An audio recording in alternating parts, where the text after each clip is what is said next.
Welcome to Traveler's Tales. I am your host, Greg Alonzo. Today I will be your guide through history as we take a look at the Etruscan Wars. Before we begin, just a quick reminder that we post new videos every Tuesday, Thursday, and Saturday, with special editions on Thursdays. Moving right along, mythology tells us one thing, while archaeology tells us another. The Roman-Etruscan Wars were a series of wars fought between the ancient Romans and the Etruscans. Information about many of the wars is limited, particularly those in the early part of Rome's history. The only sources available are those of ancient texts. According to the Roman foundation myth, as relayed by Livy, the Etruscans, led by King Mezentius, allied with King Turnus of Rutuli and attacked the Latins. They were met by the forces of the Latins and exiled Trojans, led by Latinus and Aeneas, respectively. The Latins and the Trojans were victorious, and King Turnus was killed in the battle. Peace was afterwards concluded on the basis that the river Tiber would be the common boundary between the Etruscans and the Latins. In the 8th century before the Common Era, during the reign of Rome's first king, Romulus, the Fidenates, who were an Etruscan people, the Etruscan people decided to suppress Rome as a future threat and began to lay waste to its territory. In opposition, Romulus marched at the Fidenates. King Romulus, clever as ever, tricked the Fidenates into an ambush. Afterwards, the Romans took the town. The Veientes, who were also Etruscans, launched an incursion into Roman territory. Romulus and the Roman army attacked the Veientes just outside the city of Veii and defeated them.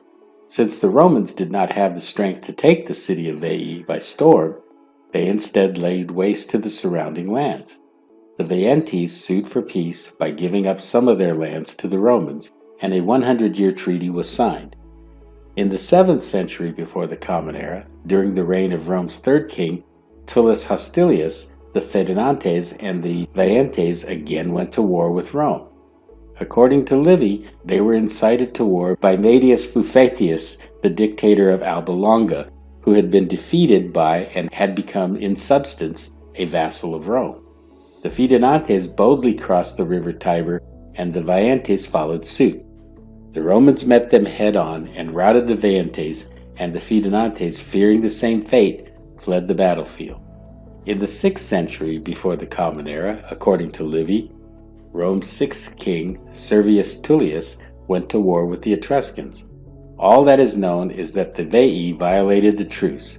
Livy does commend the king for his valor on the battlefield after crushing the great army of the Etruscans.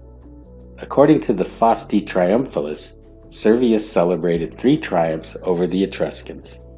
Livy records that during the reign of Servius's successor, Tarquinius Superbus, Rome renewed the treaty with the Etruscans. In 509 before the Common Era, the Roman monarchy was overthrown and the Republic commenced with the election of its first 2 consuls. The deposed king, Lucius Tarquinius Superbus, whose family originated from the Tarquini in Etruria, garnered the support of the cities of Veii and Tarquini.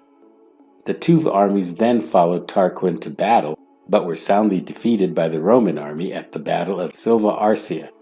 The Roman consul Valerius collected the spoils of the routed Etruscans and returned to Rome to celebrate a triumph on March 1st in the year 509 before the Common Era.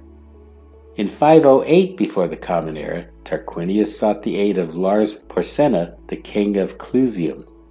At that time, Clusium was a powerful Etruscan city. Porsena, along with his army, launched an assault on Rome. However, the Roman Senate had prepared the city for a long siege, and the army met the Etruscan onslaught. Porsena could not defeat the Romans, so he tried to blockade the city. The Etruscans were once again defeated by the Romans. Impressed by the bravery and determination of Rome's young men, Porsena decided to sue for peace. Over the next 200 years, Rome was at odds with the Etruscans. According to Livy, Diodotus, and the Fasti Triumphalis, Rome finally crushed the Etruscans in 264 before the Common Era. The Etruscans were assimilated into Roman culture, and Rome became one of the Mediterranean superpowers amongst the Greeks and the Carthaginians. Thank you for joining us for this edition of Traveler's Tales. If you enjoyed this video, please consider joining our channel by becoming a sponsor. Your support will enable us to continue putting out quality videos. Don't forget to like and subscribe to Traveler's Tales. This really is the best way to help our channel grow. Until we meet again at the crossroads of folklore and fact, Cartistos.